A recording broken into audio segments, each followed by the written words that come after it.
Great good morning, everyone. It is a beautiful Thursday, July 3rd, 2025. My Picardo watch tells me it is 9:07 and 26 seconds. This is the Bob Cordaro Show, and I am he. Broadcasting today from the United States of America. Because the big, beautiful bill has passed. I can prove it. And it's the place for the brave. Like the veterans we honor today, courtesy of our man John Basiliga and his great companies, including Basiliga Hospitality. Like Joseph Acapini, formerly of Dunmore, late of Las Vegas. Joseph Collins, Jackson Heights section of Scranton. Patrick P.J. Tucker, Scranton. Edward Champlin, Newton Township. David Orso, Nescapec. Odessa Remington, Coaldale. The United States of America, the country where, for the first time, well, no, I messed it up. We were founded with a certain knowledge and understanding by our incredible founding fathers that the government is not, shall not be, cannot be our parent, our guide, our direction, our salvation, not any of these things, but is nothing more than a necessary evil we require to organize and protect society. The United States of America, the country where, for the first time in human history, freedom was declared to be an unalienable right granted to each individual by God. Freedom could not be parceled out to groups. It could not be controlled by government or government officials. That's what the Constitution says. And our great Constitution also ensures and codifies freedom of speech, freedom of religion, freedom of association, economic freedom, and freedom of the press. Yeah, they use it to lie, a lot of them, but so what? We know better. Now, armed with these freedoms, and only because we had them, a ragtag bunch of immigrants, rejects, and their progeny created the richest, most powerful, most culturally diverse and accepting nation ever to grace our planet Earth. America, the only place specifically invented and designed so that every American can live their life in the manner they choose, unlimited by their background, upbringing, race, color, or creed, unhindered by the government or those who would use government to control others for their own comfort, benefit, or power. This Bob Cordaro Show, well, it'll always be convincingly conservative, lovingly logical, proudly and passionately patriotic, and reliably right. And so, based upon our commitment to common sense, we promise you, as we gavel to order this meeting of the Club for Common Sense, a sanctuary of sanity for the balance of this morning. Well, July 3rd, and our Murph, with some help from Mr. Paul, has got a great batch of songs. And you're going to love them. I know I love them. I love hearing, I just love it. And I love our music during, the normal days, the work a day. But we've got more. So the big, beautiful bill passed. Now, the true headline should be, no one died. Nobody died yet. The Democrats were telling us, the media was telling us, the entire country was going to die. So what happens now? We're all alive. We somehow survived it. And every Democrat,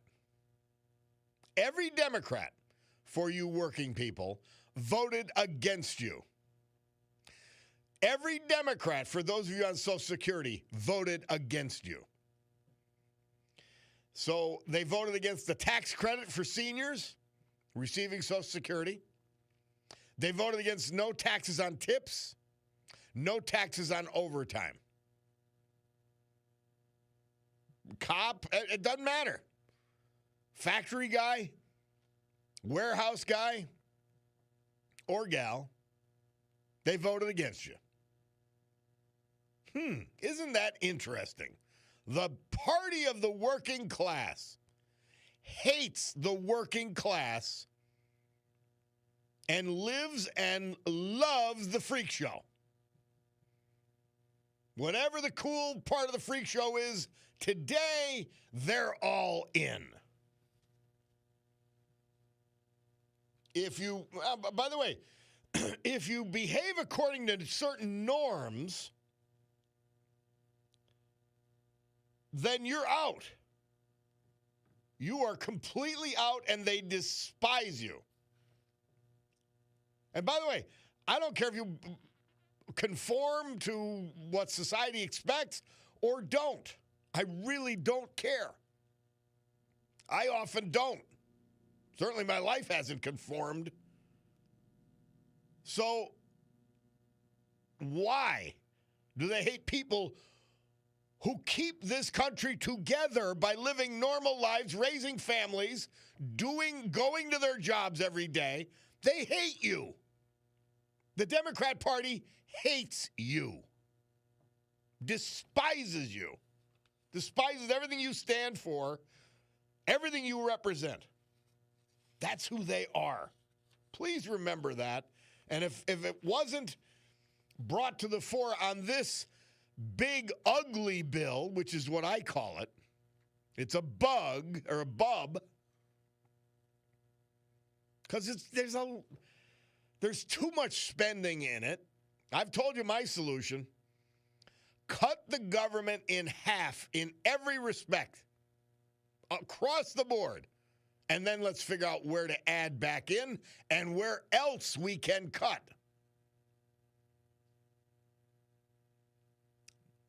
So, and it was down to the wire. It really was. Certain people did not want to vote for it in the Republican side because there weren't enough cuts.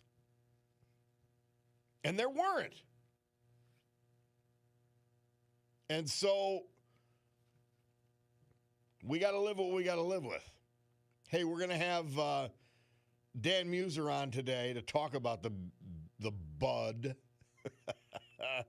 I don't know if he'll adopt the name with me, but I call it the Bud. It's a big, ugly bill, the bub.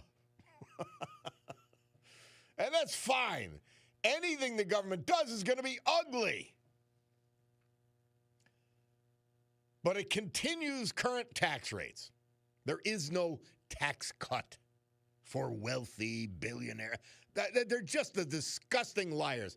There's a 6% increase in Medicaid. They're going to have to go back and somehow,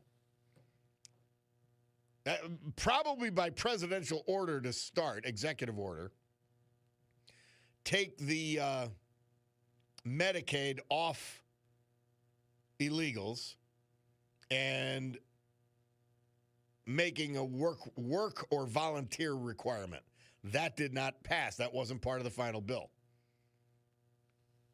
So your Medicaid is being stolen by lazy lugs and illegals.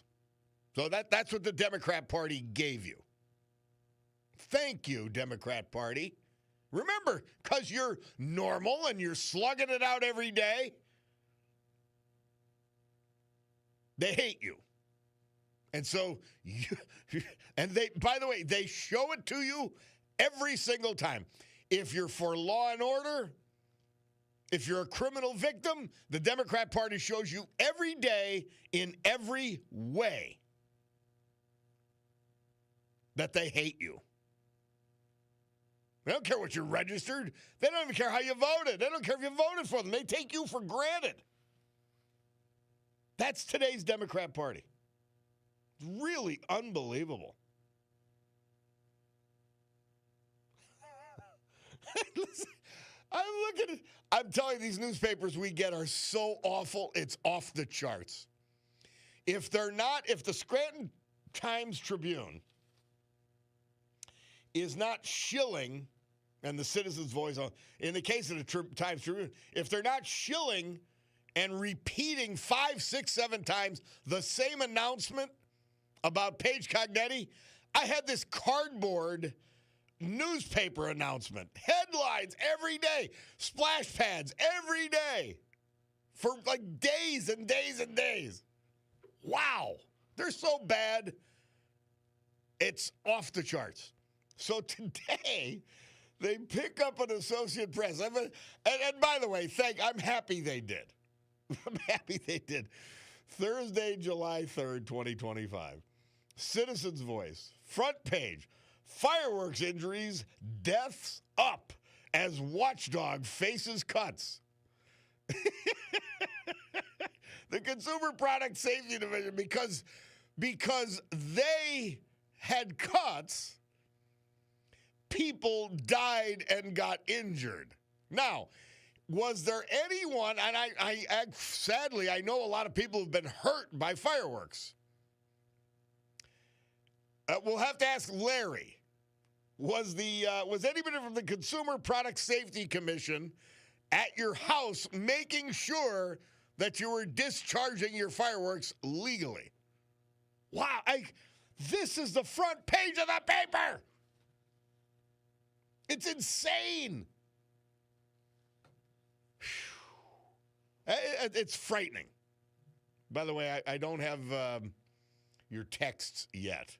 The Bulldog will come in and straighten that out shortly. But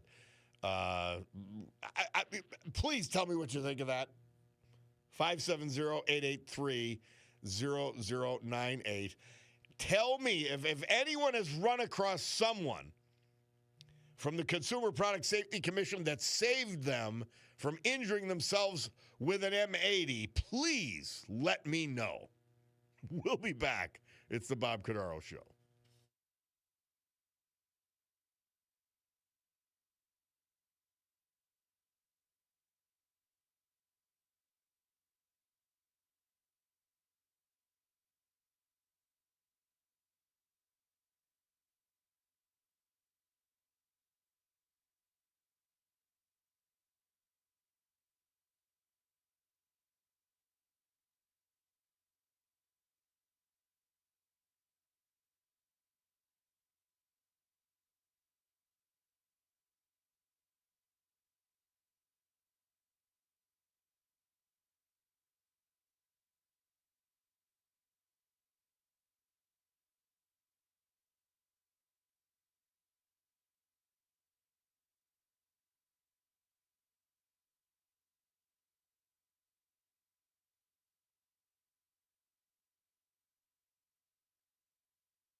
Kate Smith. Wow. You're not canceled here, Kate. You are in, you are on, and we love you.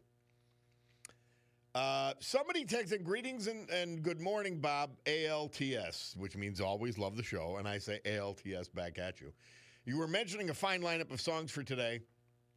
If you're not familiar with Washington's Day by either Willie Nile or the Hooters, may I suggest you listen to it over the 4th of July holiday. A very nice song. Thank you for that suggestion. I like it. I like it. Somebody thinks, Bob, no matter what, the BBB bill isn't half as bad as what the Dems did to all U.S. citizens the last long 4 years. You're right 100%. Somebody said, legal you cannot buy M80s, but there are shady sources.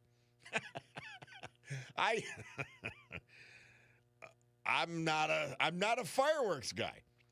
I love them. I enjoy when others do them, but I'm not qualified or capable, in my view, of banging things and exploding things. I'm just not. So I don't do it. We leave that to Larry in Plymouth, and we leave that to the Zembellis for the Scrantastic tonight. We leave it to the great fireworks show that the Rotary Club of the Abingtons is having tonight. That's who we leave it. That's who I leave it to. You want to do your thing? I may watch from a distance and enjoy it, you know? It's something. All right, let's go quickly. Hey, Sherry Emershaw is on the blower about the Battle of Wyoming events. How are you? Good. How are you, Mr. Cordaro? I'm great. Tell me. Well, I'd just like to say to your listeners today, First Open today is the 247th anniversary of the Battle of Wyoming that was fought, where over 200 of our men from my unit perished. They were up against about 1,200 British Butler's Rangers and his Indian allies. Wow. And that was right in the spot that we were talking about with David DeCosmo. And it was just the other day. Yeah. Yeah, that was the main part of the battle was pretty much fought in the borough of Exeter. Wow. And, of course, along the plains of Wyoming were strewn many killed as they retreated in their defeat. So it's pretty much hallowed ground, the whole area from Exeter on down back to the Fort of Wyoming. The 40 Fort, which was called Fort of the 40. There is a boulder marking I was going to ask that question. 40 Fort is sort of like a word I would make up. Fort of the 40, what did that mean? What was the 40, if you know? Well, just so I know. Your listeners, I'm not sure if they all know that when the settlers came here and settled Wyoming, it was called Westmoreland back at that time. They were from Connecticut. They had a charter from King Charles granting land. So the people who settled this area were from Connecticut. In honor, in 1762 they first came, but they were ousted by some Pennsylvanians and Indians. But they returned in 1769 because Wyoming Valley was fertile, it was beautiful, and they settled with 40 able-bodied men from Connecticut. And in honor of the fort that they would build, that's what they did in settlements to protect themselves. In honor, they were named, it was called the Fort of the 40, and hence the town became 40 Fort, named after those 40 able-bodied men from Connecticut. That is so great. Wow. Yeah, all right, so you cool. Listen, Sherry, are you involved in the events that are taking place tomorrow? Yes. Give us a quick rundown. Go ahead. Sure. My unit, the 24th Connecticut Militia Regiment, would be the military regiment that protected this valley during the Battle of Wyoming. We also had two independent companies that were raised from the valley who fought with George Washington's Continental Army. So Wyoming gave up a lot of its sons in defense of this nation and helped forge a nation as well. Wow. So tomorrow, in celebration of the Battle of Wyoming, there's going to be two events. Number one is the main event, which is at the Wyoming Monument. That is held by the Wyoming Commemoration Association and has done this event at 10 a.m. since 1878. Ah, So we will be celebrating that promptly at 10 a.m. It usually lasts about 2 hours. The Battle of Wyoming, of course, we recognize that every year. And as I said, today is the day it was actually fought. So we, as the militia regiment, will be attending that. We always do a volley. But keep in mind for your listeners that in the Wyoming Monument, in its floor, in a vault, are the bones of our men who perished in that battle. no So kidding. it's very near and dear to our hearts that that's in honor of our men who Wow. fought. That is their graves. After that commemoration, it usually concludes at noon. And your listeners, this is a free event, a very patriotic event. There's a beautiful floral tribute. Up to 75 bouquets will be presented and will be laid at the foot of the monument. It's actually a very solemn and beautiful occasion. Yeah. After that, our militia regiment, my reenacting unit, will be at the Nathan Dennison House. That's about a mile down the road off of Wyoming Avenue in 44th. We have been doing this for 7 years. We reenact the surrender of Wyoming Valley, meaning the capitulation that was signed by Colonel Nathan Dennison and Major Butler, British Butler, giving up the valley and surrendering it to the British. Absolutely amazing. Sherry Yeah. Emershaw, well, give us your title. I am the president of the 24th Connecticut Militia Regiment. We are a reenactment regiment. We are reenactors and living historians. The purpose of, we are a nonprofit. We reenact a lot of battles and events up and down the eastern seaboard here. But we also have a lot of local events, preserving history. We represent the common people of Wyoming Valley, Mm-hmm. the soldiers and the men and women who lived here during the colonial period. Well, Sherry Emershaw, anytime you guys have an event or a reenactment in this area, please call in and let us know. Sure, very All good. right. I'd be more than happy to. And I want to wish everybody a happy 4th of July. Amen. Thank you so much. I appreciate All right. it. All right. You're welcome. Have a great day. Thank you. Sherry Emershaw. We appreciate people that dedicate themselves to history. You can't do much better than that. Because it has to be remembered. We've got to go to hear from our sponsors, but I'm going to talk about the July 4th and what those people did to start this amazing, successful experiment. We'll take a break. It's the Bob Cordaro Show. We'll be back.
our veterans this hour and every hour, this day and every day, brought to you by John Basiliga and his great companies, including Basiliga Hospitality. As you approach the weekend, and I think I'm going to be hitting pretty much all of them. The Old Brook Inn. Just go there and tell me if you don't agree it's fabulous. 307 Springbrook. Far Street Tavern. I might go tonight. Reimagined neighborhood bar in the amazing Trips Park section of West Scranton. Scranton Art House. First-run movies with first-rate food and booze. Atera 519. The class of new restaurants in Northeast Pennsylvania. Sergei's the nightclub. Hopping tonight and all weekend. Great nightclub. The Stegmeyer Mansion. Transport yourself back to another era. Fine dining included. The Stegmeyer Mansion, South Franklin Street, Wilkes-Barre. And Queen City Tavern, another reimagined neighborhood bar. Check it out. You'll be amazed. Main Street, Oliphant. All that brought to you, our guy, John Basiliga. Joseph Acapini. He was a native Dunmorian. He passed away April 19th in Las Vegas, where he'd been residing for the past 25 years. He was born in Dunmore, a graduate of Dunmore High School, a U.S. Navy veteran who served us on board the USS Saratoga during the Korean conflict. Prior to retirement, he was a driver for numerous trucking companies in both Lackawanna and Luzerne counties. Surviving a daughter here in Music and a son in Arizona, and many other family members. Preceded in death by a guy I loved, his brother Sal Acapini. Joseph Acapini. Joseph Collins. He was 84 when he passed May 28th.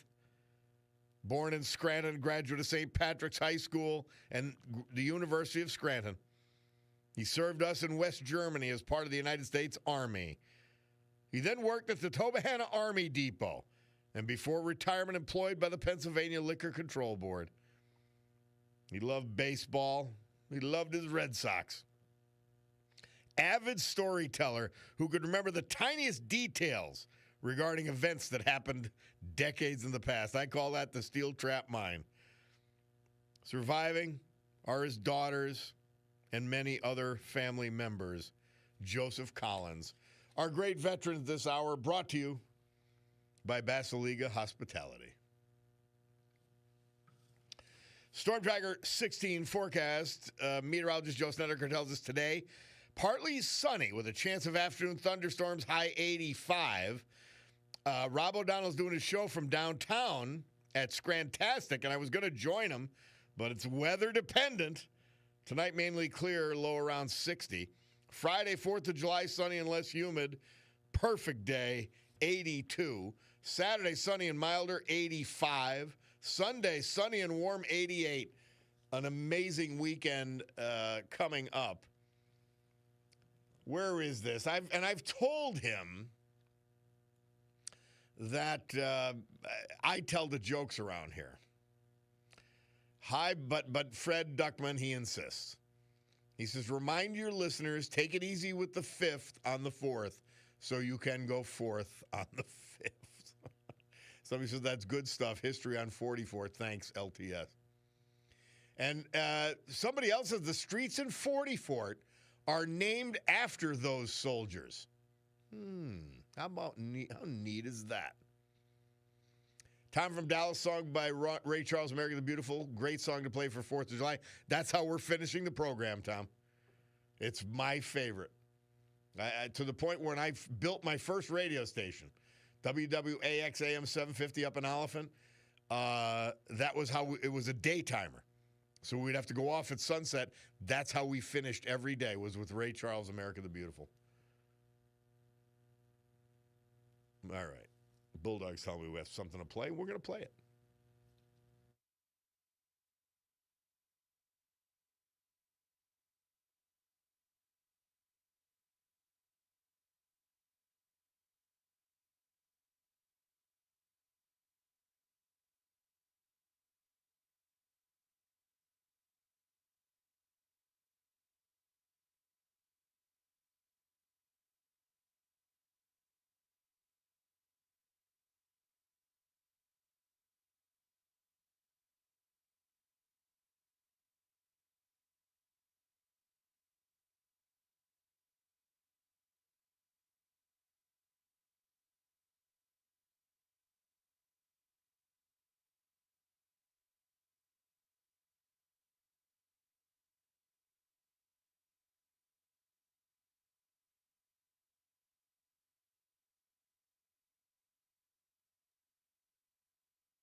Wow.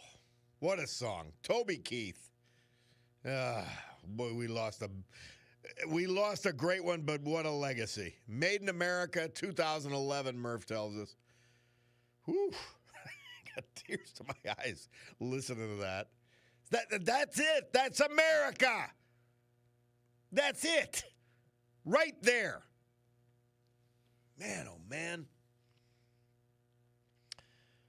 Tom from Dallas tells us, I deployed to Iraq with the 56th Stryker Brigade combat team of the Pennsylvania National Guard, which has roots tracing back to Benjamin Franklin's Associators, formed in 1747. Associators were a volunteer militia organized to defend Philadelphia. I was proud to serve with a unit with such history. Well, we're proud of you too, Tom. Not only do you give us great stuff all during the show, but, man, thank you for that. Oh, amazing stuff. Bob, how about explaining the U.S. budget? The reason I mention this, we probably won't have time today. And that's too general of a question, to be honest with you. But this is not a budget bill. The BUB, the big ugly bill, is not a budget bill. Believe it or not. It's a reconciliation bill and goes in a category. It did a lot of things to do with the budget, but it was not a budget bill. Short version, each of, I believe it is 13 areas of the federal government need to have their own appropriations. Now, that hasn't happened in maybe since the 90s. And those get passed, and then an overall budget get passed. This is not a budget bill. This is a fix to the current budget, but not a budget bill. But at some point, we'll go through the whole shenanigans, but it's, yeah. All right, we have some people patiently waiting. John from the Back Mountain, how are you, John? Good. How about yourself today? Great. You know, you're talking about fireworks. I'll tell you who loves their fireworks. It's those protesters out in Los Angeles that were firing those fireworks against the police, the ICE, the National Guard. Unbelievable. Unbelievable.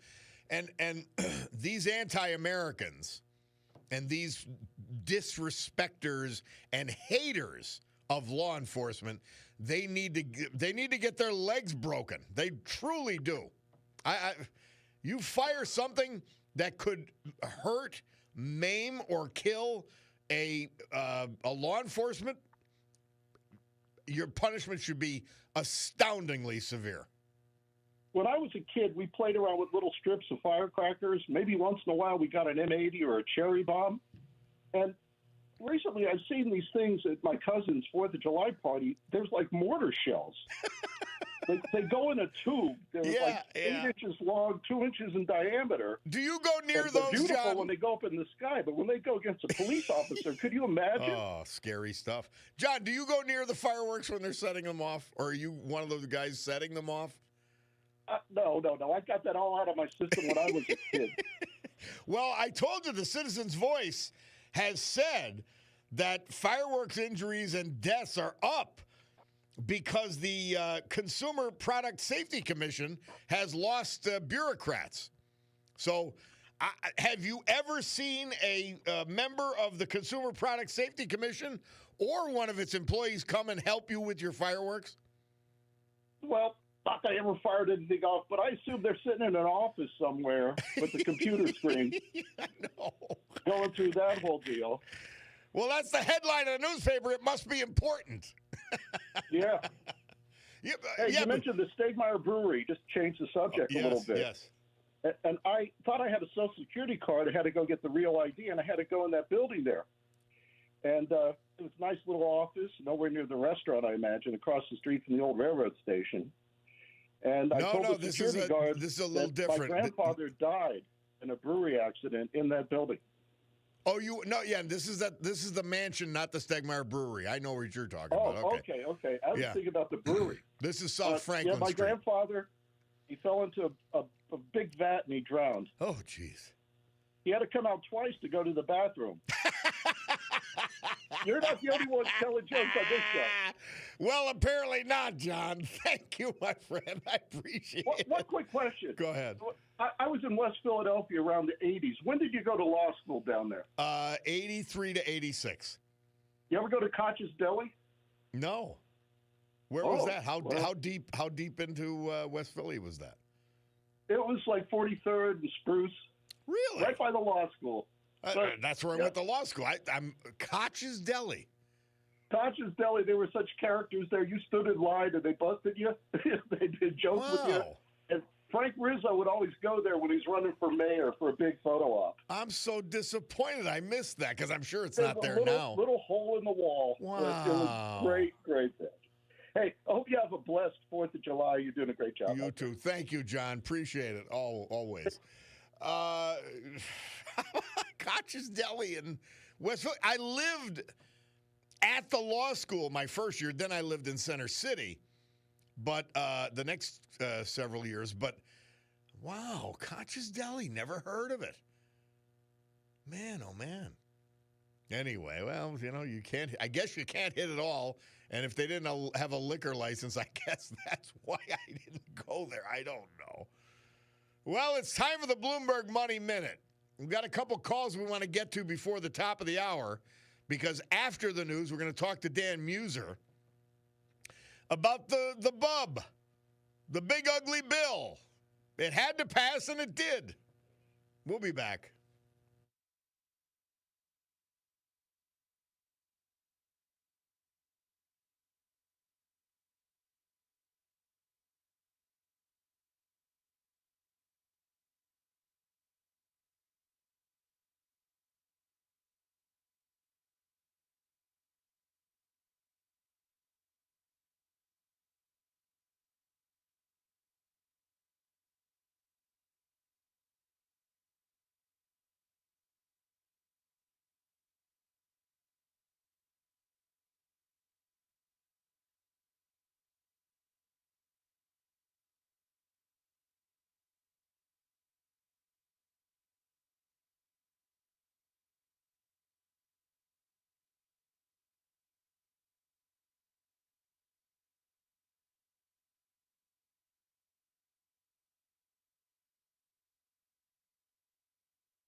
Most of you remember this from one of the Rocky movies. James Brown, Murph says, 1986, living in America.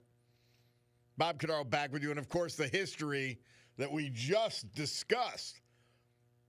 British forces massacring over 300 men, women, and children in Wyoming, Pennsylvania, 1778. Right here. It's amazing. You could drive and walk those streets. You could go to these commemorations tomorrow. Astonishing. Absolutely astonishing. All right, let's get quickly. John, thank you for your patience. We're sort of racing against time, so fire away. John, are you there? Hello. John. This is John. Yes, sir. All right, we're racing against time, so fire away, my man. Okay. I just want to let the people know about American Historical Foundation. A cousin, he was involved in the National Museum of the United States Army in the past few years at Fort Belvoir, Virginia. I was involved, this is my cousin speaking, I was involved when I was working at Caliber Systems.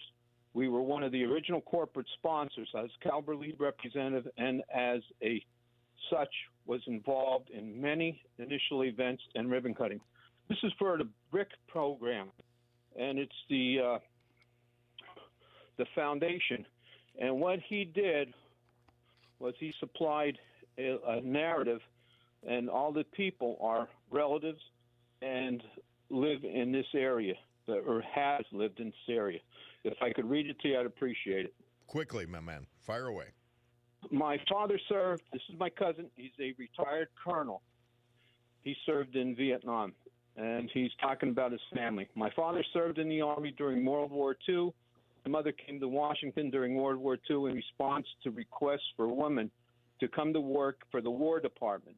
She worked in a temporary building on the mall. My mother had sisters and two brothers who served in WW2. Her older sister, Esther Bell, served in the Army Nurse Corps and was in Germany at the end of hostilities. Her brother, Carlos Bell, he served in the Navy on a submarine patrolling in the North Atlantic. Her brother, Edwin Bell, served in the Army. He was wounded fighting in Germany. My father had two brothers served in WW2. John A. Mutarelli Jr., who is my father, served in the Marine Corps. He was found wounded fighting in the Pacific. Joseph Mutarelli served in the Army Air Corps in the Pacific. My father had a brother-in-law, Anthony Slabinski, who served in the Army Air Corps. He was wounded in the Philippines, survived the Bataan Death March, and was a POW until the end of the war. As a widow of my mother, married a widower, Francis Millay, he served in the Army during World War II. They truly were part of the greatest generation. Johnny, now, a little bit about my dad. Go ahead. My father was wounded. We have a copy, I guess, it came from Philadelphia. It's black with etched, information about where he served. He served Cape Gloucester from 26 December 43 to 41, Okinawa from April, and so on. He was wounded in battle. I just want to pass this information on to people in the area that we are the greatest. Not we, but those people were part of the greatest generation. John, military I would people love. giving up. Do you have my email? No, I don't. Let me give it to you quickly. We're way over, but the news. But I'm sorry. But no. It's a matter of when I got to you. This has to be heard. But I'd love to do a tribute to all of those family members. One of the days when we do the Veterans Tribute, we'll honor them all. Would love to do that. That would be terrific. All right, it's Robert. Cordaro, C-O-R. Robert Cordaro, C-O-R-D-A-R-O. At Odyssey, AUDACY.com. and we could communicate that way, and let's pick a day, and that'll be the day for all these great people. I would love that. Oh yeah. These people live in northeastern PA. They're all, I believe the families do deserve some kind of recognition. They gave a lot, especially my dad. He was a Purple Heart recipient, and Amen. he loved this country. He was a proud Marine, and you couldn't find a person, a gentleman, a prouder person, a citizen. Love this country. Love it. John, make sure we do this, okay? You got it. Thank you. Have a great 4th, all right? Yeah, you too. Okay. Thanks. It is way past the news time. Let's do that. Let's go to the news with Brian Hughes. I look up, and my Bacardo's watch time is 10:03:25, way over. But that was worth hearing. We'll take a break and be back after this.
Great good morning, everyone. My Picardo watch tells me it's 10, 12, and 16 seconds here in the great Northeast this beautiful Thursday, July 3rd, 2025.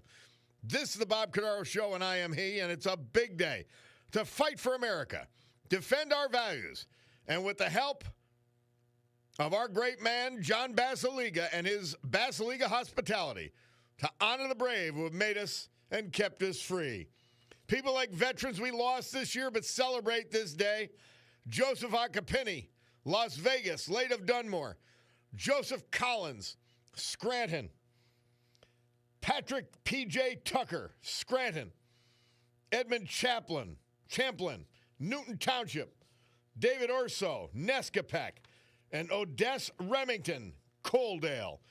So with history, our great founding fathers, and the incomparable Constitution of the United States of America as our guides, let us continue today's battle. Gaveling back to order this meeting of the Club for Common Sense, promising you a sanctuary of sanity, which we apparently even need after our news at the top of the hour. The continued lies about Medicaid on our own news and on the lips of Governor Shapiro on the morning show. Continued outrageous, disgusting lies. It's disturbing at every level. And Shapiro gets away with the lies on the morning show. He ain't getting away with them here, and that's why he never calls in. But he gets away with it on our news. He gets away with it on the morning show. So able-bodied people who want to sit on their fannies and get Medicaid benefits, they've got to work a minimum of 20 hours a week, or they have to volunteer 20 hours a week. We had this discussion yesterday in the face of this continued lie. You get Medicaid if you do that. Go down to the United Way and volunteer. You'll get Medicaid. How much are we supposed to carry if you don't want to work? But that's the Democrat lie, and you hear it on our news. Repeated. It's called they're calling it tax cuts. No, it's a continuation of current tax rates. It's not a tax cut. That's a lie. It's outrageous. And I have to hear it while I'm on the air. It's disgusting. Trillions in tax cuts. No, there weren't. That's a lie. Medicaid cuts. No, that's a lie. And there's $50 billion set aside for rural hospitals.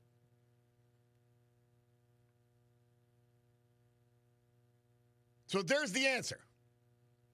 There's the truth. You listen to our news in the morning show and you get your lies. And you get a full face full of them. God almighty. Unbelievable. Unreal.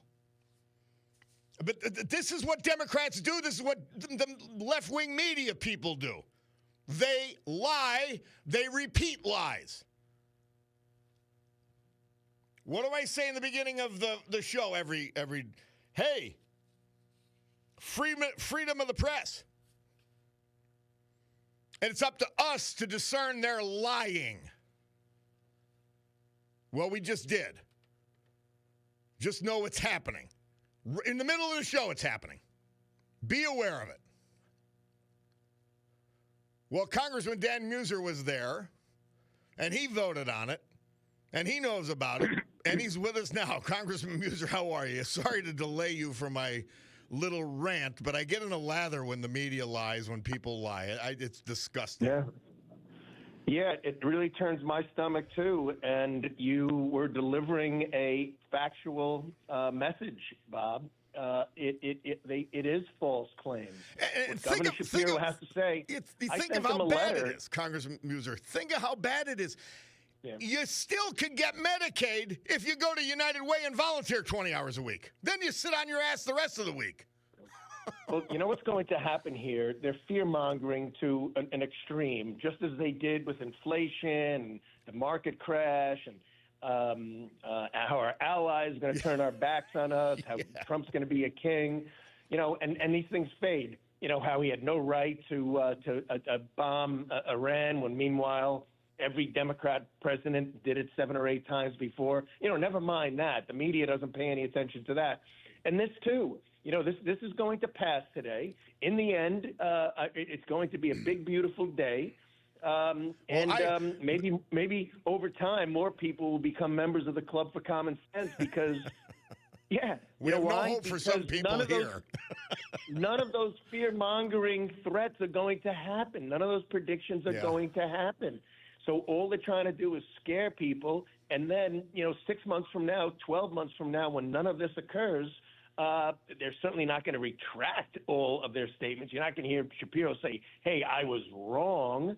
They're just going to find something else to attack. He'll go on to the next slide. Just as you said, the tariffs were going to lead to higher costs. Well, inflation was reduced. The rate of inflation was reduced. Well, now let's go on to the next slide, and then we'll go on to the next slide, and the next, and the next, and the next. Yeah, and you know what they're mainly hiding, that they're voting against. They're basically voting for the highest tax increase on 158 million Americans. Taxpayers. That's what they're voting for. A very significant tax increase. They're voting against border security. They're voting against energy policy to make us stronger when it comes to energy, and they're voting against any level of savings. Let me tell you, just real quick on Medicaid. There's only 3 categories that will lose the current ineligible funding they're receiving. 1.4 million illegals. Right, even that's been somewhat changed. States can pay for illegals if they pass laws to do so, but federal government's not going to match it. Those who are absolutely ineligible, and the CBO estimates that's 1.2 million people. We got 1.6 million what they call double dippers, those receiving Medicaid in Pennsylvania and New York or New Jersey, for instance. Mm-hmm. And then you got 4 million of these able bodies that you're referring to that, look, when Clinton tried to invoke incentives for work, they called it workfare, okay? We're setting this up. We're trying to create a pathway to dignity for people and that are able-bodied without dependence. So that's all. And then when you did that provider tax, that perhaps is what Shapiro's talking about. I don't know what he's talking about. But as you just said, we're supplementing that with $50 billion of funding for rural hospitals. So everything's being covered. Now, the savings is nowhere near as strong as it will be over time, because things like, how we're going to work on big pharma and all of that. We're going to be reducing hundreds of billions of dollars from Medicare costs, not Medicare benefits. Please don't. I don't want anybody to think we're going to be cutting Medicare. No, but we're going to be cutting the costs that Medicare pays for a lot of these pharmaceuticals. Look, this bill is just the beginning. That's why every Republican needs to be on board. And by the way, every single Democrat is a no. And the only way they can justify their no is by lying about, as you're saying, creating a false narrative and fear-mongering. And they voted against the working class people and no tax on overtime, tax credits for seniors on Social Security, and no tax on tips. They voted against them. Yep. Yeah. $25,000, no tax on tips limit, $12,500 for overtime, and a $6,000 because how the parliamentarian Byrd rule exists in the Senate. We couldn't just eliminate taxes on Social Security, but the Trump administration, the Senate, and the House, we have a $6,000 tax credit. So for those on Social Security, so 88% of those on Social Security will not be paying any tax. Good. So it really all fits together. It could be more aggressive. It could be less aggressive, but it's moderated. It's doing the job, and these tax continuation of the bonus depreciation, for instance, continuation of the R&D tax credit. All these things were going to expire. the income tax on middle income. People in my district, the average family would have been paying, no questions asked, another would lose $2,500. They'd be paying $2,500 more in taxes if this did not pass. That's what the Democrats have voted for. That's what Josh Shapiro was advocating for. Higher taxes, less money in people's pockets. They want to grow the government. We want to grow the economy. And Congressman Muser, the thing they always conveniently forget, we don't have the money. Yeah, there is that. There is that. Saddling our next generation with trillions of dollars in debt. These people are insane. Hey, Congressman Muser, somebody texted in. They were pretty. I don't know anything about these things. They said, please ask Dan if the Hearing Protection Act and the Short Act made it into the bill. Yes, as a matter of fact, and I got many calls from my friends throughout the district and all on this. So we made sure that it stayed in there. Now, our bill eliminated the NFA tax for suppressors, short-barreled rifles, and short-barrel shotguns. We also deregulated. The Senate bill came back with the elimination of the taxes, which is $200, by the way, for a suppressor or an SBR, SBS, short-barrel rifle or short-barrel shotgun. So those taxes have been eliminated in this bill. Okay. Congressman Muser, I call it Bub, the big ugly bill. But it's what you come up with when the Senate and the House and actually a political party, thank God, which has differing views within the party instead of this monolith cult that is the Democrat Party. That's what you come up with. You do the best you can and try to improve on it after the fact. It's not perfect, but it would have been a disaster. The alternative of not passing would be a disaster for the economy. Bob, I want to tell you, the more I look at the numbers, the more clear this is. You know what the Democrat leadership is? It'd be like somebody coming in and running your company or your radio station that has absolutely no idea at all what they're doing. That's pretty much what the Democrat leadership offers, both on our governor level and here in the House. Listening to Hakeem Jeffries spout what he's spouting, none of it is true. I know, it's insane. Medicaid, Bob, has gone up in the last 4.5 years 60%. And what a surprise. We've had nearly 20 million illegals or so enter our country. 60%. So what's wrong with trying to restructure, reform, get it right, bring some auditing to it, bring some accountability, make sure those who are only eligible that are receiving it?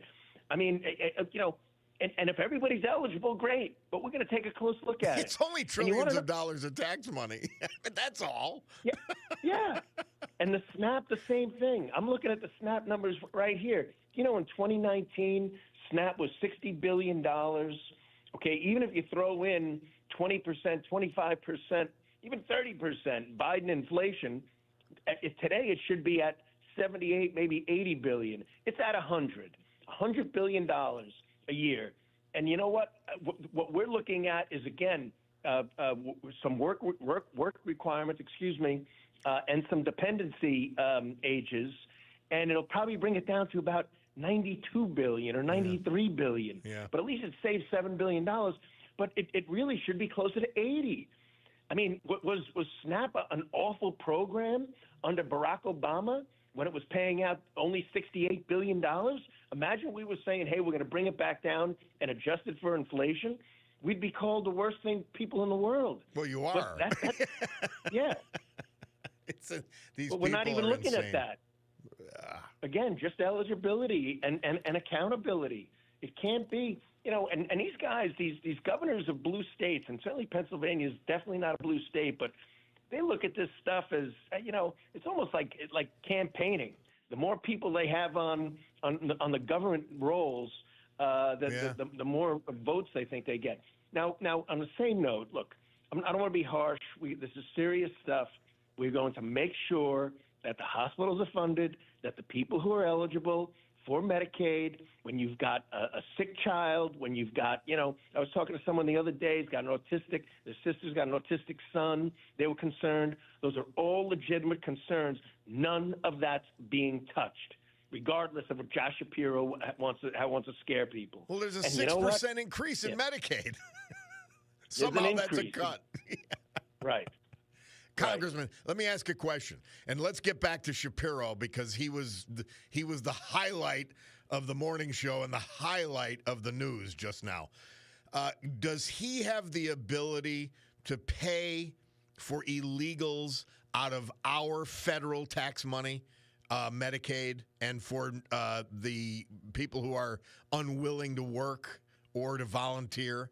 Is he? Yes. He's able to use that money as he sees fit, and then claim shortages that are someone else's fault when they're actually his? Look, under Shapiro's leadership, like on SNAP, for instance, the SNAP error rates are almost the worst in the country, hurting the program and the people that it's intended to help. He does the same thing, in my view, on Medicaid. And yes, without a doubt, they illegals send in their applications, and they brought back a nice little saying over there called "Close your eyes and authorize." They're just authorizing everyone. And you want to know what? And this came right from the Attorney General's office. Dave Sunday.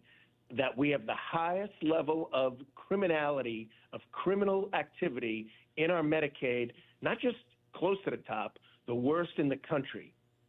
So there's very poor management taking place, very bad accountability, and running things in a manner that is irresponsible. That's what's taking place. By the way, he had time to come on the morning show to lie here, but he hasn't passed a budget yet. I mean, you can't make up this incompetence. You can't make it up. My understanding, he's not even involved in it. All he's doing is out there campaigning and telling people how wonderful everything is. Oh, and meanwhile, Pennsylvania. Look, if Pennsylvania were a stock, we should be at 80. We could go to 150, and meanwhile, because of Wolf and Shapiro, we're at 30 at best. And look, we got a great state. We love our Commonwealth, but we could be the best place to live and be a economic leader among states, and we're not. And that's because of that's coming right from the top. The high regulatory nature of all of our agencies, certainly our tax system, but just the fact that our state government doesn't lean in at all, like a DeSantis does in Florida, or a Kemp does in Georgia, or an Abbott does in Texas. Or Utah just continues to boom. Hell, Indiana's and Ohio are kicking our butt on getting AI investments and data centers. I mean, our current governor's just waking up to that, and trying to take credit for things that he shouldn't be taking credit for. But look, that doesn't matter right now. We got to govern. We need to deliver, and results will speak for themselves. People are going to see that this bill is about economic growth.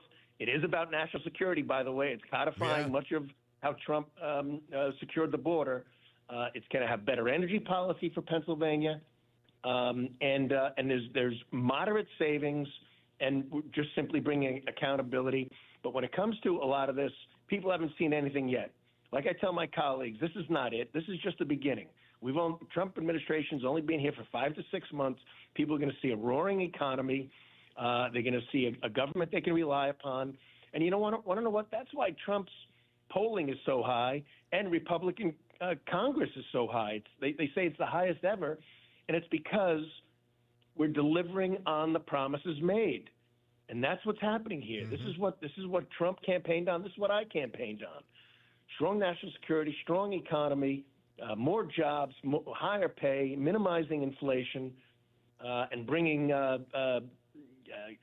energy prices down. Are you calling for common sense, Congressman Muser? Is that what you're calling for? I am a card-carrying member of the Club for Common Sense, the Sanctuary of Sanity.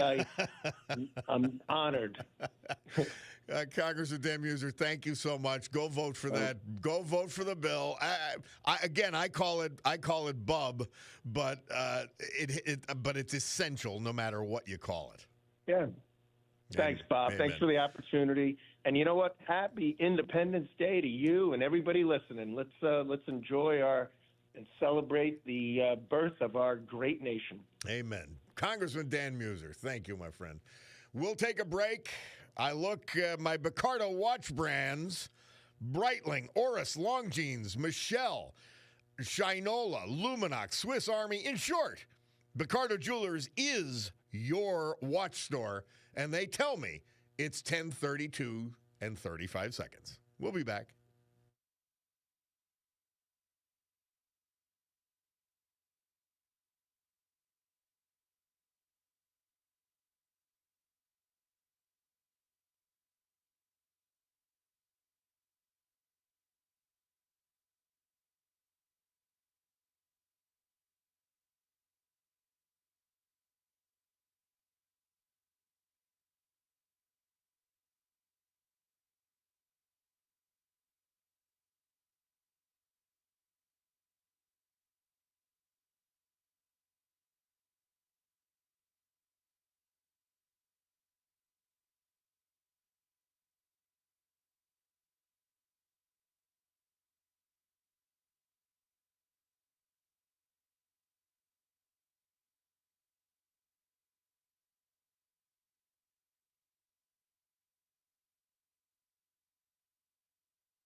Our Veterans Tribute this hour and every hour, this day and every day. Brought to you by our man John Basiliga and his great hospitality group this day. Old Brook in Springbrook Township, Far Street Tavern, Scranton Art House, First Run Movie House, Atera 519, fine dining at its best, Sergei's, the nightclub, the Stegmeyer Mansion, fine dining in a different era, South Franklin Street, Wilkes-Barre, and the Queen City Tavern, another reimagined neighborhood bar in downtown Oliphant. Patrick P.J. Tucker. He was only 64 when he passed June 4th. Born in Scranton, a graduate of the great Scranton Technical High School. He was a Marine Corps veteran. He'd been stationed in Quantico, Virginia, and served over a year in Okinawa. He was also a member of the Color Guard. Surviving, in addition to his son PJ, are his brothers, a sister, and many other family members. Patrick P.J. Tucker. Edmund Champlin. He was 83 when we lost him June 7th. He was from Newton Township.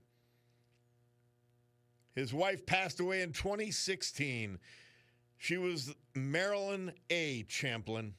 The couple had been married for 52 years before her passing. Owner-operator of E.A. Champlin Lift Truck Repair in Newton Township. Air Force veteran, past master in 32nd degree Mason. Also involved with the Iram Shriners. Surviving are a son, 3 daughters, grandchildren, and 5 great-grandchildren. Tragically preceded in death by his son Patrick back in 1998. Edmund Champlin. Our great veterans this hour, brought to you by John Basiliga and Basiliga Hospitality.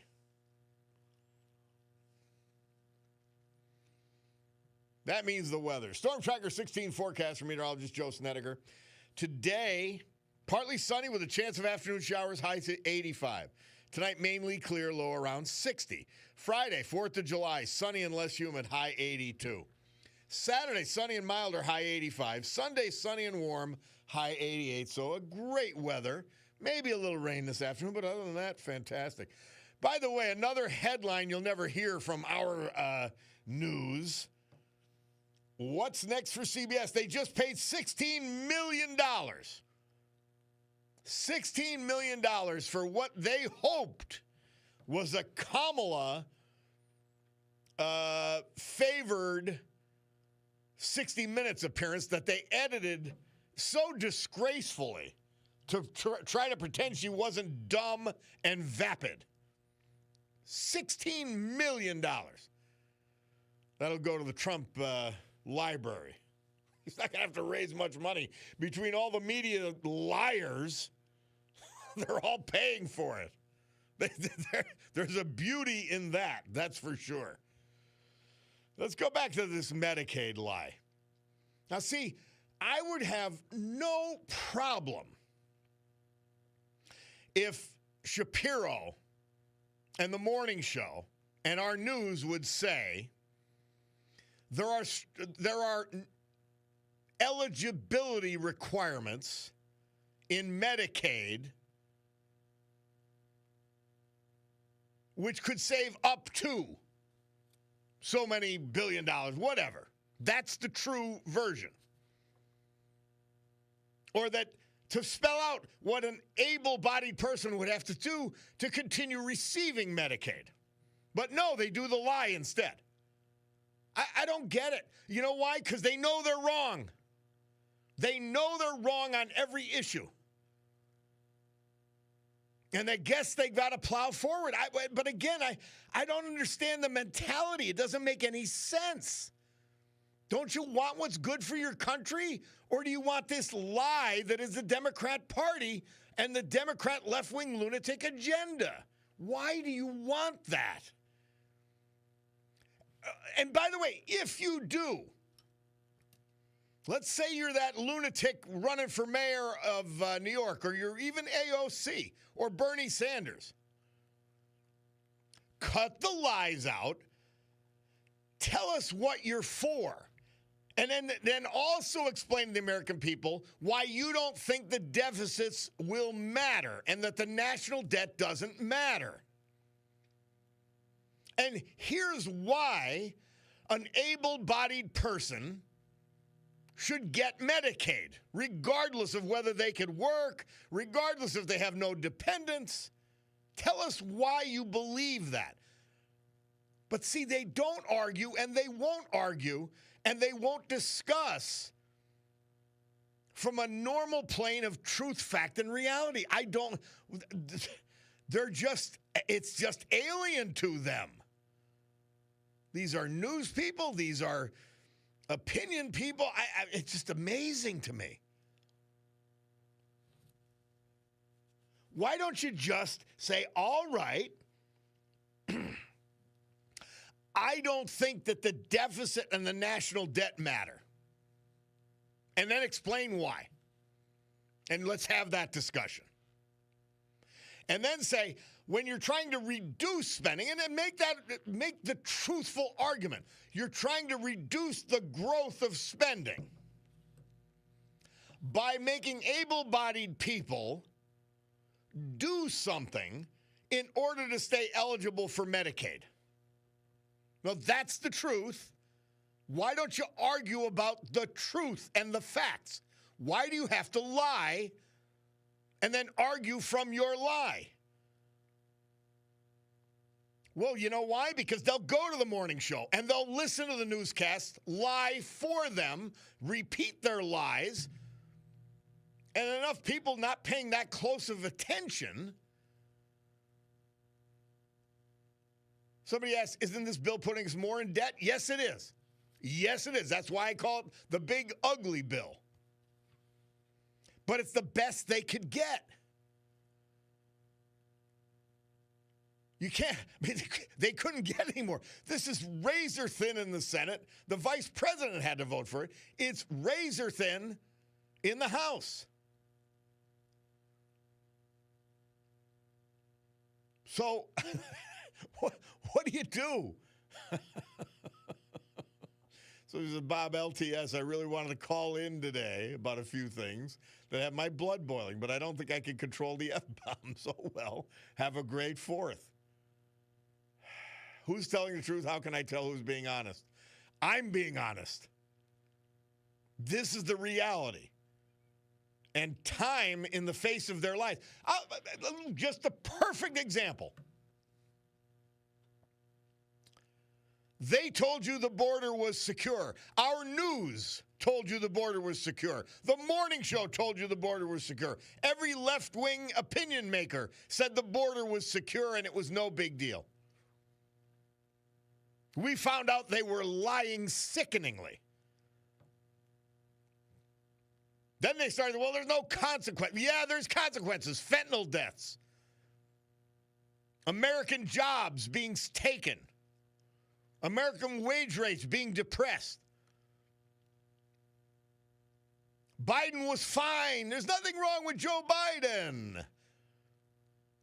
Now we have left-wing talk show hosts like Jake Tapper proving he was gone. But they lied about it. I mean, we could go on and on about that. Then Trump gets in. Oh, my God, we heard it on our news. Inflation is brewing. It's going to be, all your costs are going to go up. The rate of inflation went down after the Trump tariffs. What do you want to say? Like, how many times do we have to let them lie, and then we have to defend the truth? Like, every time you're going to fall. This is Lucy with the football. Charlie Brown ran up to kick it every year and landed on his ass listening to Lucy. Isn't it strange? Because I love alliteration. Lucy is the left. Unbelievable. You don't. It's exhausting. They are exhausting people. And facts bounce off them. They've got fact flak jackets. Hey, this is not true, and here's why. Dan Muser explained it clearly. I've explained it clearly. You'll hear it again. I promise you'll hear it again. And then a few months from now, when what we said is true, they'll go to the next lie. Can't make it up. Can't make it up. All right, let's sneak one call in here. Michael, quickly before the 50 on about polling. How are you, Michael from Bloomsburg? Hey, good, Bob. Real quick. Okay, the question I have for you, I see you as the expert. It was my understanding that there were 23 major polling, national polling institutions that looked at the 2024 election. And of those 23, only 3 of them got it correct. Now, to me, that just seems a little bit off there. So how did 20 of them get it so wrong and only 3 of them got it right that Trump would win? Because they were trying to guide the election, not do a news job, meaning a news person's job, which is to say, hey, where do we stand? Where's the American public stand? They were trying to encourage Kamala supporters and discourage Trump supporters. That's what they do. That's what I believe too, because the prior to that, this was during the election season. I heard that the Democrats were pulling out of North Carolina and bringing all of their resources to Pennsylvania. Yep. So basically, they gave up in North Carolina and came to Pennsylvania, the Keystone State, which, pretty much as it is right now, you have to win Pennsylvania in a close election in order to become the president. Yeah, Democrats have to win Pennsylvania to win. Yep. Right. That is correct. And I believe what you said is exactly right. Those polling people were lying to the American people, and they wanted the Democrats to win, and they wanted Trump to lose, just like ABC, just like CBS, and just like most of the mainstream media. And right now, the American people are in a war, and, they call the MAGA people stupid and dumb and everything. It's funny. They were smart enough. We're the only ones telling the truth. We're the only ones telling the truth. They were willing to give America a fighting chance with one more try. Appreciate it, Michael. Thank you, my friend. Take care now. Bye. All right. Have a good 4th. Bloomberg Money Minute. And then we'll be back. Joe from Berg had a conversation with a veteran.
Fantastic.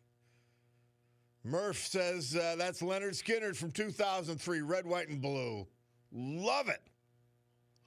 Hey, Mr. Paul alerted me to a post by our afternoon guy, Rob O'Donnell.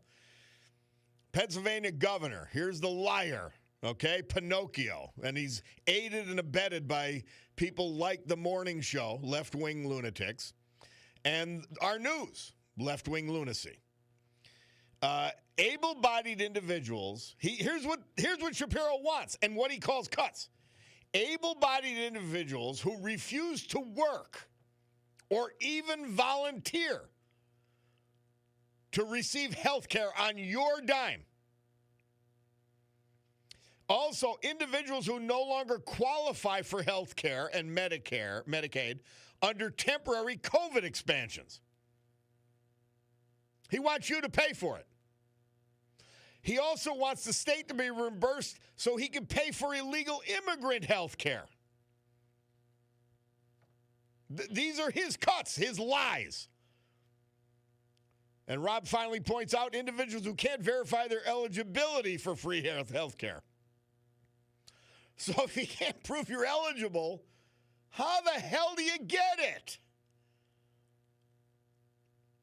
This is the insanity that's perpetrated on my own radio station. And they let them lie, and now it's on our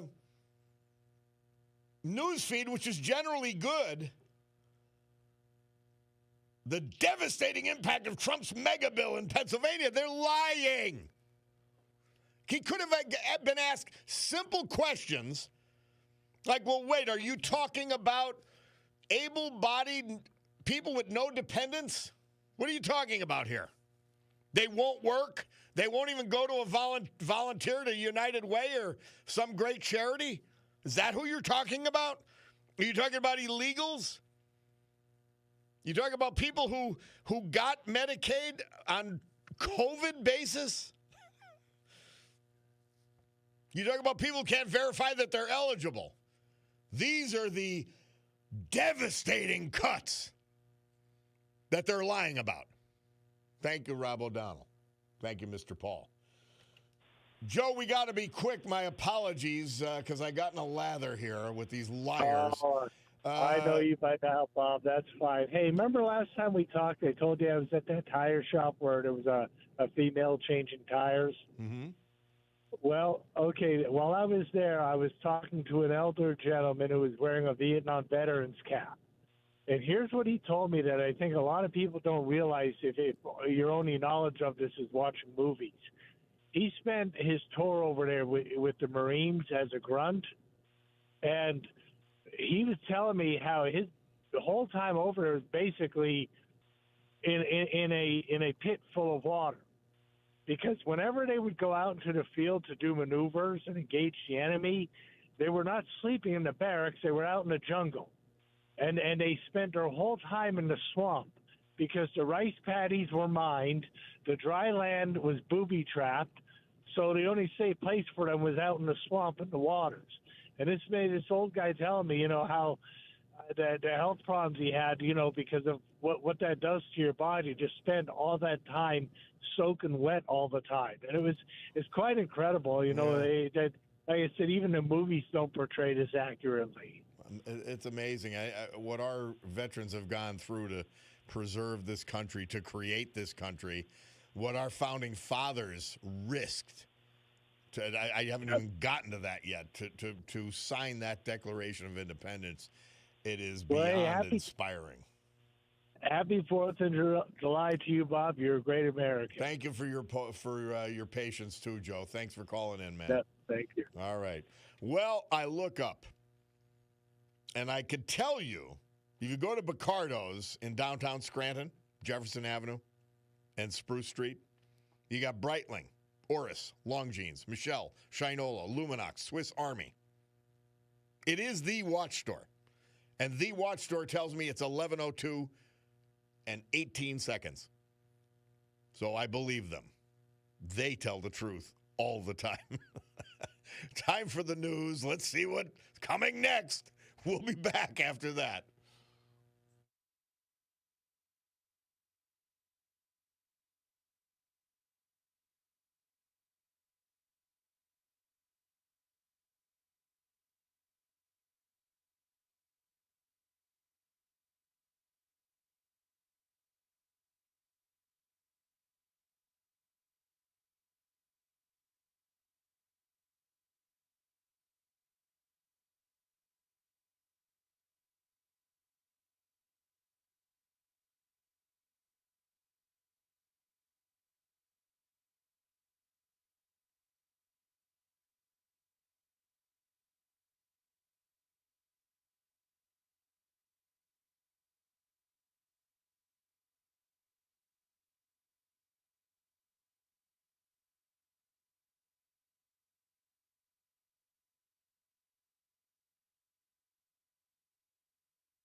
You know it, baby.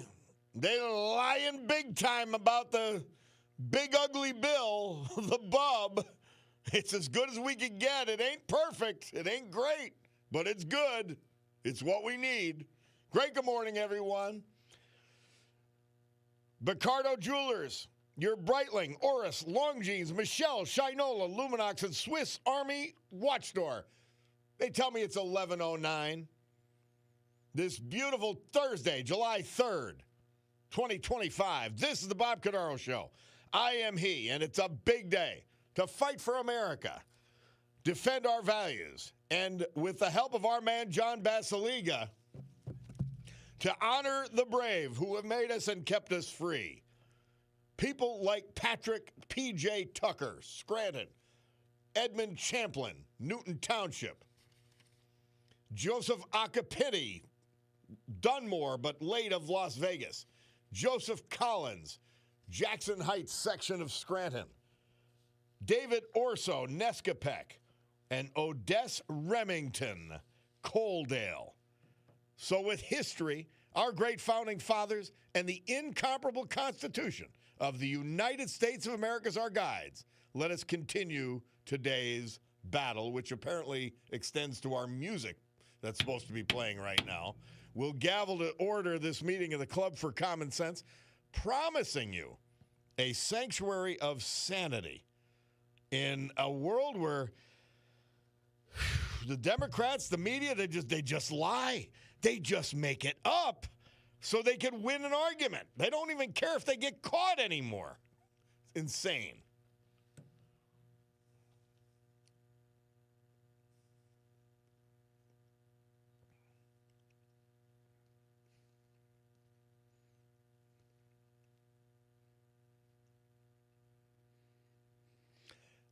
Well, it's Thursday. That means my garbage got collected in the Hill section of Scranton today, and I love them. And thank a DPW guy today, would you please? Say thanks for doing that. Thanks for filling the pothole. They got it all. Stick out your can. Here come the garbage man. Well, I was talking to our dear, dear friend, Alexandra Priate, today, and she told me that I could have an opportunity to talk with Joe Livornia, economist and counselor to Treasury Secretary Bessent. And that department has been, without doubt, and among many stars of this new administration, which I remind you, the amazing thing they've done, they haven't been in 6 months yet. Just think of this. Well, counselor to Secretary Bessent is Joe Livornia, and he is with us now. Mr. Livornia, welcome to the Bob Cordaro Show. Thank you, Bob. A pleasure to be with you. All right, tell us what's happening from your perspective. Well, first, the one big beautiful bill is going to be passed, and very soon, like imminently. And I want to just give a shout out to Representative Bresnahan and Senator McCormick, who were instrumental in helping get this bill across the finish line and really helping northeastern Pennsylvania really benefit, and of course the entire country. So I want to thank them for it. What I want to say about the bill, Bob, is that it's going to generate much faster growth. It will continue to lead to very strong investment spending, which will give workers the capital necessary to produce the goods and services that people want. And what that means is this blue-collar boom, which has already begun under President Trump, continues and accelerates in the months and quarters ahead. So this is prudent pro-growth policies that will allow us to grow our way out of a very deep fiscal hole that President Biden put us in, and then importantly help lower living standards, which unfortunately Scranton Joe gave us basically record high inflation and declining living standards. So thankfully that era is over and a new golden era has begun. Counselor to Treasury Secretary Bessent, Joe Livornia, actually so far this year, working people have had a 2% improvement in their financial well-being and their incomes, haven't they? Yes, the first 5 months have seen nearly a 2% increase in their real wages, which is the largest increase to start an administration. I was looking at first-term administrations. And of course, I created the second president term more like a first term. Nobody's ever had these kind of numbers. And the data go back to the mid-'60s. In fact, the next highest reading was Trump 1.0. And again, Bob, this reflects the policies. I mean, you need good policies that incentivize businesses to produce the things that people want, and you need the incentives to encourage people to work. So when you don't tax tips and you don't tax overtime and you allow seniors to take more take-home pay by not taxing their benefits at the same rate, you're encouraging work and output. And you should see rising participation rates. You'll see more overtime as people will say, you know what, I want to work more, and if you work more, you're producing more, and that's going to lead to lower prices. So everything is integrated and ties in together, and it's great that this bill is going to be signed soon and meet that July 4th deadline, which is about half the time it took when President Trump signed his first bill. And I remember recently everybody telling me that it's not going to get done July 4th. Way too optimistic. It's going to be late in the year. I'm like, nope, go with President Trump. It's going to get done.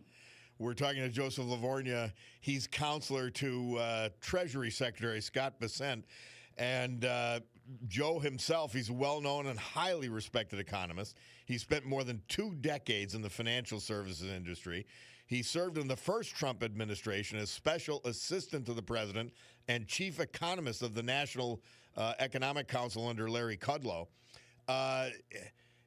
Joe, first of all, thank you for serving again. That's a big deal that you were willing to go back into government for this second term so we could have this high level of advice and enactment of the Trump and the common sense policies we've been doing. Thank you, Bob. I'm going to relay that to my wife. But thank you. She's had to suffer more than you. Okay, Joseph Livornia, let's ask this question. And I may be wrong on this. I try to point out to people, when you look at the continuation of the tax rates that exist, and that's lie number one we've been fighting against, that this is a tax cut.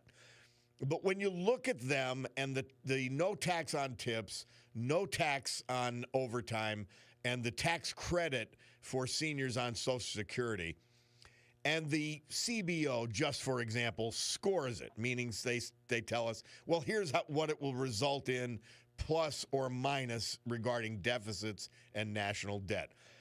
They're required to look at it in a static fashion, meaning take away the numbers, because they can't incorporate the growth that will naturally and has always occurred when we've had tax cuts. Am I correct on that? I don't think they're being biased. It's just their hands are tied. To some extent, that's true. But I want to just add a couple points to what you said. And please. In this bill, what's different, or I should say what's additive to the first bill, is he's got increased business depreciation and expensing for small businesses. That's very powerful. That's a big deal. We're also bringing back the 100% expensing for capital equipment. Very powerful. And in addition to that, for the first time ever, you're going to get 100%, at least initially, if you build a new factory. That's never happened before. So those are very, very pro-growth policies. Now, you talk about CBO's static estimates where they don't fully incorporate. They try to, the dynamism that's going to result from faster growth. You're exactly right about that, Bob. But this is even more important. My fundamental argument or beef with the CBO, if you will, is that it's assuming that the economy over the next 10 years is going to grow at only 1.8%. That doesn't make any sense if you look at the near 3% growth you had in Trump's first term, President Trump's first term. But more importantly, it's not consistent with the macroeconomic data, the fact that you've got rising productivity and you've got an AI boom. And yet somehow we're going to have one of the worst 10-year stretches going forward in terms of real GDP growth we've ever had on record. That's totally inconsistent with observed history, certainly with President Trump's first term, and also the policies President Trump is putting in place. And the problem is, if you don't get the growth assumption right, forget whether it's static or dynamic, I can show you the math suggests you can get $1 trillion more than what the CBO last assumed on revenues if you just plug in 3% versus 1.8. Yeah. And that's not even including tariff revenue, and that's not even a dynamic analysis. That's just pure static analysis. Their fundamental starting point, I believe, is much too pessimistic. Okay. Well, they were $2.3 trillion off on the last Trump tax cut. You would think they would have learned. No, there's been an institutional bias against Trump's policies sought in the first term with the CBO underestimated growth and underestimated revenues. The Federal Reserve had done the same thing, and now fast forward in the second Trump term, we're certainly seeing the same things done in terms of the estimates the CBO has given. The good news is that ultimately proof will be in the pudding, and as the economy expands and grows rapidly and growth exceeds that of the growth in debt to GDP will come down. The deficit to GDP will come down. We're talking to Joseph Livornia. He's counselor to the Secretary of Treasury, Scott Bessent. And give me the correct pronunciation of his last name. I hear it all different ways in the media, and I love the guy. So I want to say it right. You could just call him the man, the rock star. I tell people Bessent, like Crescent. He may not like that, but Bessent. My friend Gene Barrett, who's we're begging to run for mayor here in Scranton, says that his daughter Lindsay Barrett, you know her well. Yeah. Yeah, Lindsay. Yeah, yes. I was wondering where you were going with that. In fact, yes, Lindsay Barrett is my younger son's godmother. So, yes, I know her very well. Great. How about that? Great patriot, and she's a wonderful woman. Love it, love it. And so's her dad, who we're begging to run for mayor here. Butch. Yeah, Butch. We'll get Butch to run. please ask him kindly. We got to get him going. Well, you got to do it. So the bub has passed. What's next on the agenda? Well, obviously, we go into a frenetic next week regarding tariffs because we've got a July 9th deadline. Right. Yeah. So the good news is, as Secretary Lutnick had highlighted a week or so ago, and Secretary Bessent has said in the last couple of days, we're making great progress on these trade deals. President Trump's a tough negotiator, and he's going to ultimately do what's in the best interest of the American economy and the American worker. But there's a good chance we're going to get some deals announced very soon. And then provided the countries are operating in good faith, there's so many countries that want to deal with the U.S., that you can maybe wrap up a whole slate of people, certainly, as Secretary Bessent mentioned last week, in September. So there's good progress. I can't go into any more details, but we're driving up the field and ready to score a touchdown. Well, I feel so good with the team that's in place, yourself included, Joseph Livornia. We thank you. Joseph Livornia, counselor to the Secretary of the Treasury, Scott Bessent. Thank you very much for appearing on the Bob Cordaro Show. We'll have you back anytime. Yeah, thank you. And Bob, I'm going to tell Butch that you're going to run his campaign. I will be happy to. Although he might lose some votes. Can't have everything. That's right. Thank you very much. We Take appreciate care. it. Thank you, Bob. Joseph Livornia, counselor to our Treasury Secretary, Scott Bessent. We'll take a break. We'll be back. It's the Bob Cordaro Show.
Love it, love it, love it. James Cagney, Yankee Doodle Dandy, movie of the same name, I believe. Mr. Paul, he insisted. We acquiesced happily. July 3rd. I just want to make a comment while we have a minute or two. I want you to realize, and we forget these things because they're stone and they're made into stone. They're statues. They're this. They're that. Virtually all of the people who signed the Declaration of Independence were extremely successful in the New World, in the colonies. They were wealthy. They were leaders. They had everything to lose from what was a vicious government of Great Britain under King George III. And they risked everything for freedom. All of them, in one way or another, suffering massive financial and other consequences. They could have lived off the system as it was. But they wanted more, not just for themselves and their families, but from the colonies in which they lived, the communities in which they lived, and America as a whole. And they risked it all. So we talk about our veterans every day. And some of them didn't serve in wartime. Some of them didn't serve in the front lines. But they were willing to. They were ready to. And these founding fathers, that's why it disgusts me about the Democrat Party that it's always class warfare. Well, who founded the damn country? Who risked everything to found this great, amazing country? People with the most wealth in the country. They risked it all for something better for everybody, not just themselves. They were fine with the way it was. They risked everything. All their success, their families, everything. The British would come in, they would slaughter your whole family, burn your crops, kill your cattle, and anything else you had. This is what they did. And it's amazing. Like, that's what we celebrate. That's what the 4th of July is. That we declared independence. That these amazing men took on the superpower, the sole superpower of its time, as a group of colonies. It was astonishing. Nobody thought they could win. Nobody. But they risked it all anyway for freedom. That's why this country is so amazing. That's why it's so great. And that's what bothers me when people go after people who've achieved. Even people who've inherited. So what? You got born on third base, good. As long as you don't pretend you hit a triple, I'm fine with it.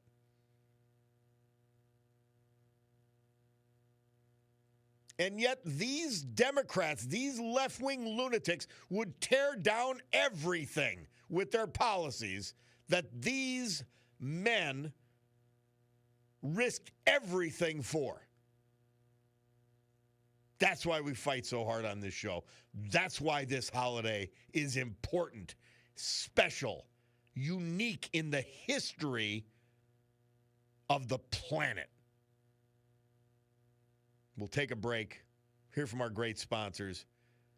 We'll talk about a couple more great veterans, give you the weather, and then if you want to participate, feel free. 883-0098. Somebody's text in, yes, I'll be celebrating the real No Kings Day tomorrow. Amen. We'll be back.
Veterans we lost but pay tribute to today and this hour. Brought to you by our man John Basiliga and Basiliga Hospitality. All their great locations, all their great properties. From the Far Street Tavern to the Queen City Tavern in Oliphant, Far Street in West Scranton. To the great Old Brook Inn, Springbrook Township. The First Run Movie House, Scranton Art House, Lackawanna Avenue, downtown Scranton. Atera 519 Linden Street, downtown Scranton. Sergei's, the nightclub, right underneath Atera. And the Stegmeyer Mansion. Fine dining in the midst of history. David Orso. He was but 55. He was from Nescapek. We lost him far too early, April 3rd. Born in Williamsport, graduate of Williamsport High School's class of 87. He served us honorably in the U.S. Army, 1987 to 1989, stationed at Fort Bragg. For the past 24 years, he was employed at APR Supply, Bloomsburg. He loved hunting. He loved being outdoors. He loved Budweiser and Marlboro Lights. He loved watching his daughters grow up. He went to the Badlands. He visited Mount Rushmore, Yellowstone, Jackson Hole. He would tell people, yes, I survived 3 weeks in a car with my wife. He'll be greatly missed by his wife, Tammy Canoose, with whom he spent the past 19 years. His daughters, his stepdaughter, stepson, grandchildren. He also leaves behind sisters and many other family members. David Orso. Odess Remington. He was from Coaldale. He was 72 when we lost him. That was April 24th. He was born in Pottsville, graduated from Pottsville High School, served this country in the United States Navy for 24 years, a career man, retiring with the rank of Senior Chief with the Seabees, 21st Construction Battalion. Odessa is survived by his wife of 47 years, Claire, his daughters, his grandchildren, and many other family members. He worked at PPL Nuclear Power Station, Berwick, as a security officer. Lifelong member of the American Legion, Schuylkill County Constable, sexton at St. Mary's Orthodox Church. Odessa Remington. Our great veterans this hour. Let us not forget them. Brought to you by John Basiliga and Basiliga Hospitality. Storm Tracker 16 forecast from meteorologist Joe Snedeker. Today, partly sunny with a chance of afternoon thunderstorms, 85 degrees. Tonight, mainly clear, low around 60. Friday, 4th of July, sunny and less humid, 82. Saturday, sunny and milder, 85. Sunday, sunny and warm, 88 degrees. So, somebody said, great narrative, Bob, you said it all. That is why the illegals do not get it. They don't know our amazing history. And they'll never get it if we don't teach them. That listener says, thank you, happy 4th, and LTS. LTS back at you. So, last night, my friend, but friend to literally thousands, Garth Estat, had a memorial service up at Montage. And his best friend, Charlie, put it on, the guy who operates and developed Montage and the water park and all that kind of thing. And Charlie Jefferson. It was absolutely beautiful. And there were West Point grads that knew Garth.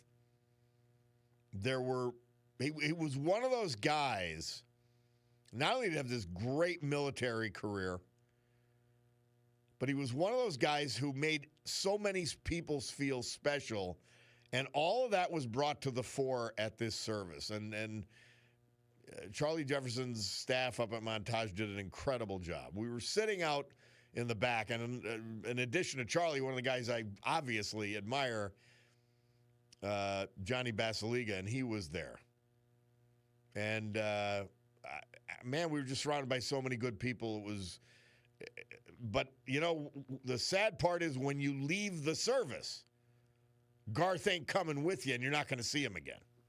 We're going to have a Veterans Day for Garth at some point in the fairly near future because, man, he was really great, really great. So the big ugly bill passed. And, guys, it's the way legislation is done. And when the margins are so narrow, both in the Senate and the House, because you can't count senator from Alaska, the senator from Maine. You can't count them literally as Republicans. I don't know what they are. They're certainly could be classified as rhinos, but maybe something worse. So you've got to buy votes, and you had to get this thing passed because the tax increases that would have occurred would devastate the economy, which, you know what's incredible? The Democrats and the Josh Shapiros and the opinion people who follow the left and adore the left and lie for the left, they wanted failure. They desperately want Trump to fail. Remember the other lie? Oh, he's destroying the stock market. Do you hear them talking about the stock market anymore? My man Mark Mayer sent me something, and I'd seen this and I forgot about it. But man, does it bear mention.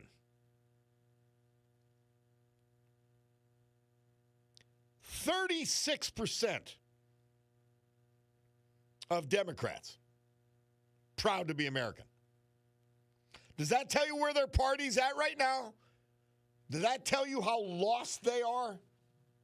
Why they are making themselves the enemy of the United States of America? 36%. It's insane. And we've got to move forward and carry them on our backs with them scratching us in the eyeballs. It's unbelievable.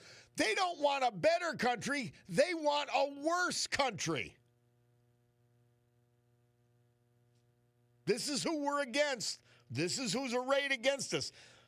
A political party where only 36% is proud to be American. Please tell me. Please tell me what the redeeming qualities of today's Democrat Party are. Somebody, please tell me. Other than the 36% who are still registered that way, but pray to God don't vote that way. By the way, when I think of Democrats, I got to think of something great because they're so disgusting. July 3rd, Mother Teresa, St. Teresa. She says, what is prayer? Prayer is oneness with God. Something to be sought and seldom achieved. That's my words. We'll take a break. Bob Cordaro, the eponymous program. We roll on. Much more to talk about on this July 3rd. We'll be back.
Oh, what a great song. Lee Greenwood, 1984.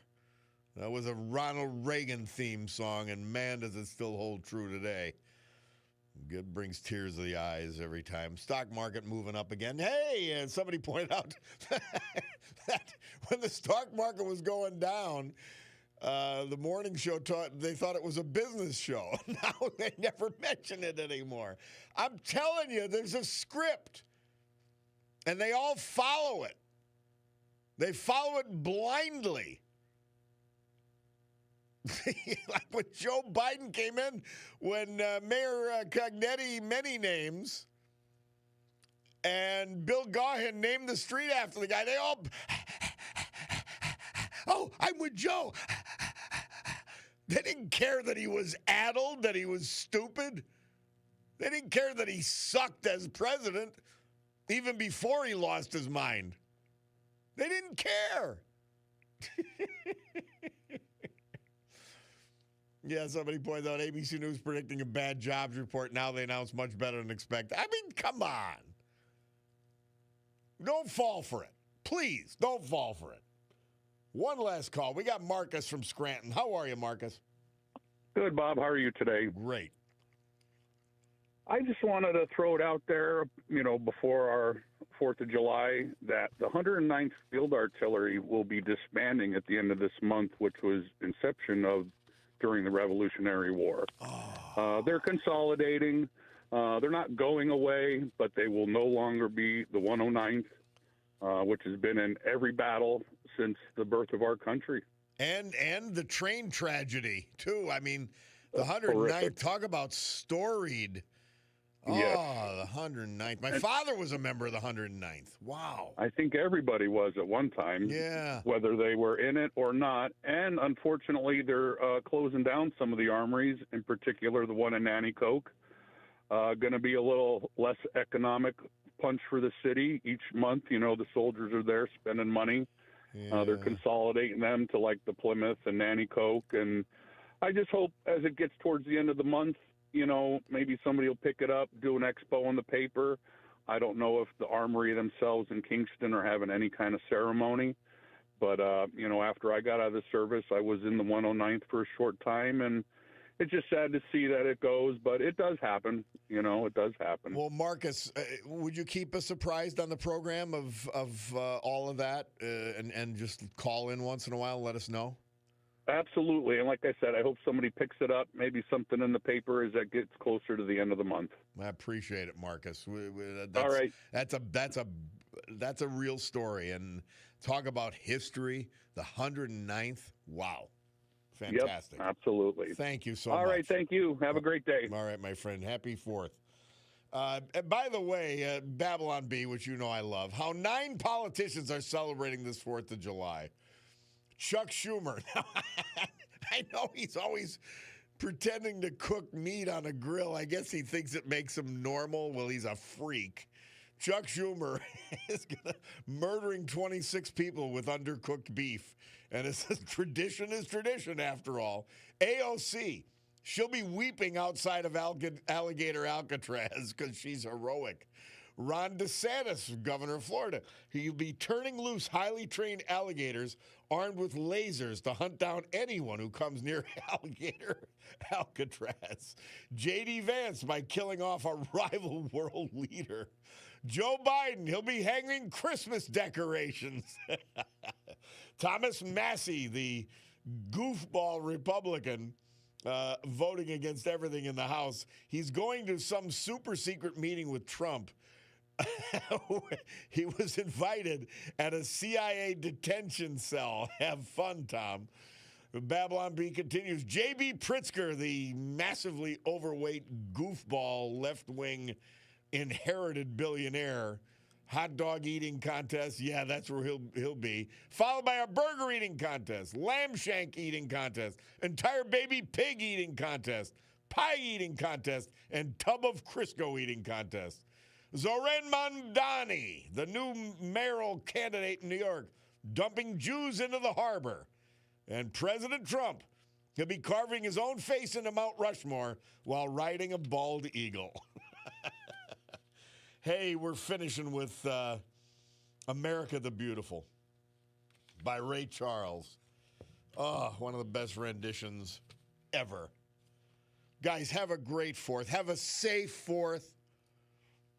And just take a couple minutes to think about who got us here.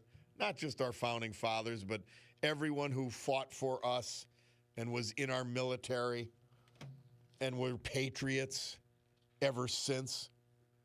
That's how we got here. Thank them. Bless us. And thank God for blessing this country and making it the greatest country ever.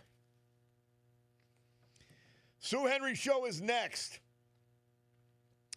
Rob O'Donnell Show after that. He'll be live at Scrantastic. I'm hoping to join him. We shall see.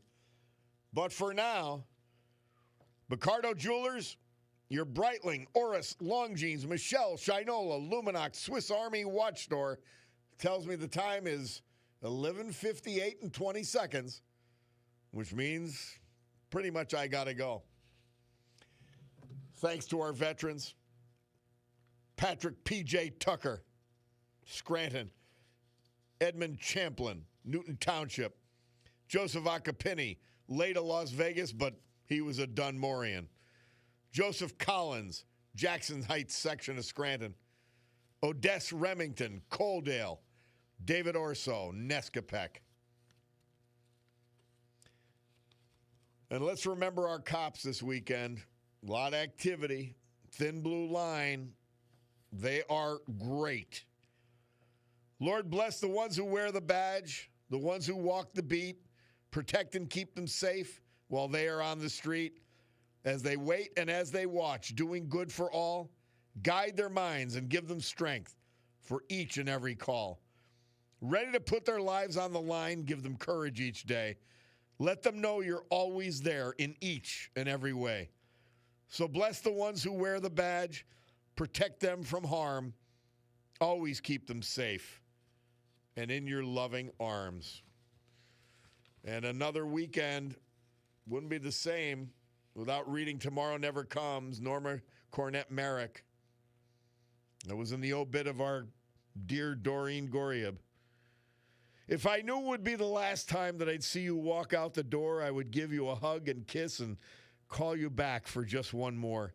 If I knew it would be the last time, I would spare an extra minute or two to stop and say I love you instead of assuming you know I do. So just in case tomorrow never comes and today is all I get, I'd like to say how much I love you and I hope we will never forget. Tomorrow is not promised to anyone, young or old alike, and today may be the last chance you get to hold your loved one tight. So if you're waiting for tomorrow, why not do it today? For if tomorrow never comes, you'll surely regret the day that you didn't take the extra time for a smile, a hug, or a kiss, and you were too busy to grant someone what turned out to be their final wish. So hold your loved ones close today and whisper in their ear that you love them very much and you'll always hold them dear. Take time to say, I'm sorry, please forgive me, thank you, or it's okay. And if tomorrow never comes, you'll have no regrets about today. Finally, as Ray Charles sings on in the background, what is a veteran?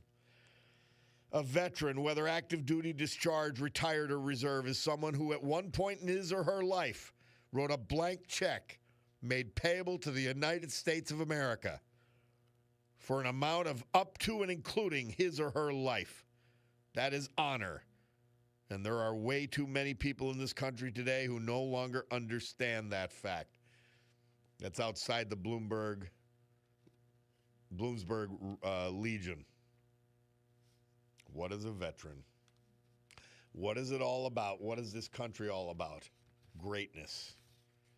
Have a great 4th. Have a great weekend. God willing, I'll be with you Monday, and we'll start this battle all over again. But for now, we've got to say adios and gavel to close this meeting of the Club for Common Sense.